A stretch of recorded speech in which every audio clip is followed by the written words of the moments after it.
Pour l'exercice 41, on nous demande de déterminer la dérivée des fonctions proposées sur l'intervalle i. Comme on a du cosinus et du sinus, on commence par rappeler que la dérivée de sinus de x c'est cosinus de x et que la dérivée de cosinus de x c'est moins sinus de x. On commence par la question A. On voit ici que la fonction f est de la forme 1 sur v, c'est-à-dire l'inverse d'une fonction v, où cette fonction v n'est rien d'autre que le dénominateur cosinus de x, étant donné que v est au dénominateur. Dérivée f revient alors à dériver 1 sur v, dont la formule de la dérivée de 1 sur v est égale à moins v' sur v carré, avec v' égale à moins sinus de x, car v vaut cosinus de x, et la dérivée de cosinus de x, c'est moins sinus de x.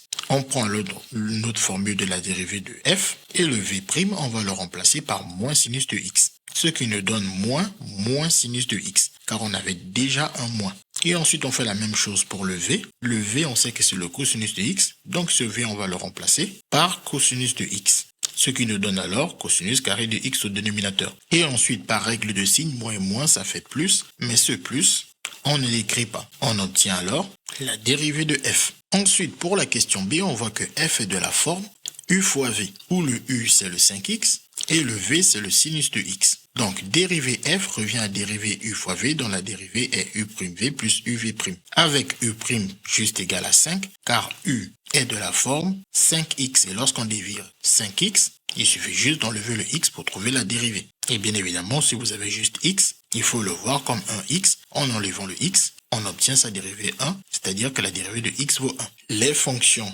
affines, et donc en particulier les fonctions linéaires, ont pour dérivée leur coefficient directeur. Et le v' vaut cosinus de x, car v c'est sinus de x, et la dérivée de sinus de x c'est cosinus de x. Et donc on revient sur la formule de la dérivée de f, on remplace alors le u' par sa valeur 5, dans la dérivée de f, et on fait la même chose pour v, on le remplace par sa valeur sinus de x dans l'expression de la dérivée de f, et on fait la même chose pour u, on le remplace par sa valeur 5x dans l'expression de la dérivée de f, et on fait la même chose pour v', on le remplace par sa valeur cosinus de x dans l'expression de la dérivée de f. Puis il ne reste plus qu'à simplifier l'écriture. Pour simplifier l'écriture, on peut tout simplement enlever les symboles de multiplication, ce qui nous donne l'expression de la dérivée de f.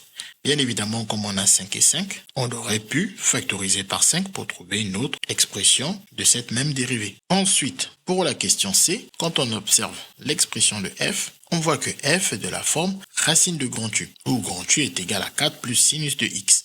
Et grand U est lui-même de la forme petit u plus petit v, où petit u c'est le 4 et petit v c'est le sinus de x. Et donc, dérivée f revient à dériver racine de grand U, dont la dérivée est grand U' sur 2 racines de u, où le grand U' n'est rien d'autre que la dérivée de la somme de petit u et de petit v, qui nous donne alors petit u' plus petit v'.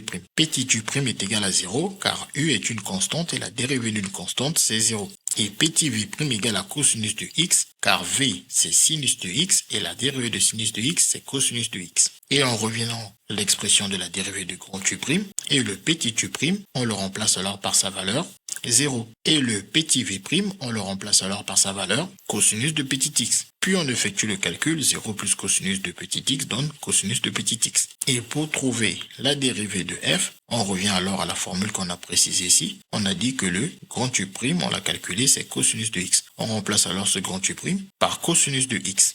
Et ensuite ici, ce grand U, on a précisé qu'il s'agissait de 4 plus sinus de x. Donc à la place de ce grand U, on met 4 plus sinus de x. On obtient ainsi la dérivée de la fonction f. Enfin, pour la dernière question, la D, en observant f, on remarque que f est de la forme grand U puissance n, où grand U c'est le cosinus de x et petit n c'est le 4. Pour dériver f, il faut alors dériver grand U puissance n, dont la dérivée est n grand U' facteur de grand U puissance n-1, avec grand U' qui est égal à moins sinus de x, car grand U' est la dérivée de u qui vaut cosinus de x, et la dérivée de cosinus de x c'est moins sinus de x. On reprend alors notre formule de la dérivée de f, et on remplace ensuite tous les n par leur valeur 4 dans l'expression de la dérivée de f. Et ensuite, le grand U', on le remplace par son expression moins sinus de x dans l'expression de la dérivée de f. On fait très attention à ne surtout pas oublier les parenthèses, car il s'agit d'une multiplication. Le n multiplie le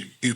Sans parenthèse, on a une soustraction, alors que nous, le 4 doit multiplier le moins sinus de x. Et pour cela, il faut mettre le moins sinus de x entre parenthèses. Et ensuite, on n'a plus qu'à remplacer le u. Comme on l'a dit ici, le u c'est le cosinus de x. Donc ce u, on le remplace alors par cosinus de x. Et une fois qu'on est là, on n'a plus qu'à simplifier l'expression de notre dérivée. 4 fois moins sinus de x nous donne moins 4 sinus de x. Et le 4 moins 1 nous donne 3. On obtient ainsi l'expression de la dérivée de f. CQFD, ce qu'il fallait découvrir.